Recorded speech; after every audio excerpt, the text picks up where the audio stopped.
Arc Warlock build time, and I'm going to show you this build today that will enable you to farm this GM like crazy.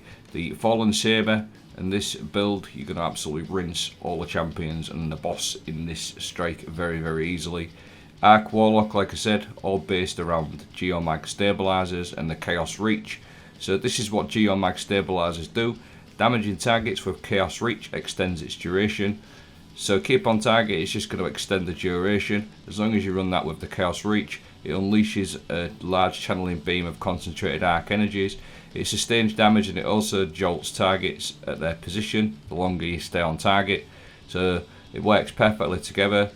You're going to jolt things, extend your super by keeping on target, and it does absolutely loads of damage, and it makes champions of all types very easy to kill. You don't have to jolt them beforehand, but you can do. If you do it while they're not jolted, while they're not overloaded, it is going to overload them, so it's really strong, and it creates loads and loads of orbs for your teammates too. Really top tier choice for this GM. Look at this, it just absolutely rinses this overload, and anything that's next to it just gets absolutely destroyed.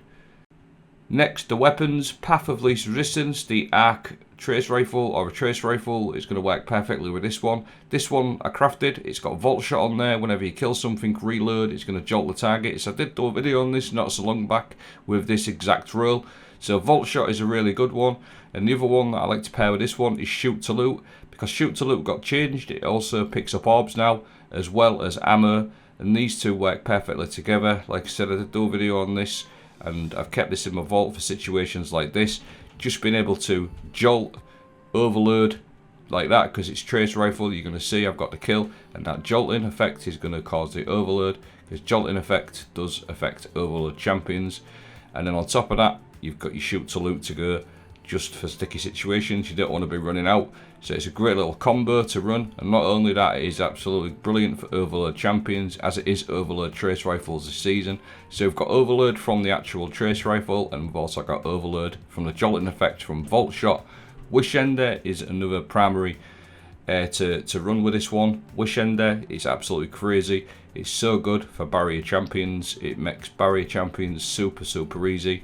It's literally one arrow and they're going to break that shield straight away with it. So these two pair perfectly together. You got your anti-barrier with your Wish Ender, plus it gives you loads and loads of super energy as well. Wish Ender for crits, which works perfectly with the Geomags.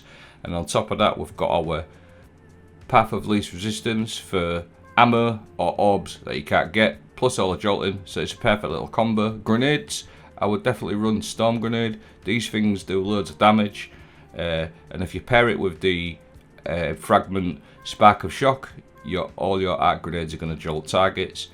More damage, and that's just another way to add to our overload capabilities. As I've said, jolting does affect overload champions like so, and on top of that, it just does so much damage against major groups of enemies. So Storm Grenades is definitely a really nice choice, and it works perfectly again with Geomag's Chaos Reach, because you can throw your grenade and get straight in with your Chaos Reach and mop everything else up that it hasn't killed. Now, another weapon I really like to run with this particular build is Hothead, or another weapon that has got lasting impression on there. If you've got a rocket and Chaos Reach that have got lasting impression on there, what I like to do with this is just a literal boost to your DPS, because just before you do some damage to the overload or the boss, you'll see in this clip what I do. I'm just going to stun him with my trace rifle, get my lasting impression in there, and then as that lasting impression is waiting to explode, I'll then switch. And you've practically got two sources of DPS. You can even get a grenade on there as well, and it's really good for just absolutely melting this boss. You'll see what I do here, put my lasting impression in, and then on top of that you've got your Chaos Reach just behind you just to finish him off. So that is the build. I'm going to leave it all playing out, and it was a really strong build. You'll farm this GM like crazy with this build, make mincemeat of this Fallen Saber. But what I'll do is I'll leave this build playing out. I'll leave a dim link in the video description. Let me know what you think. Thanks for watching. Happy farming.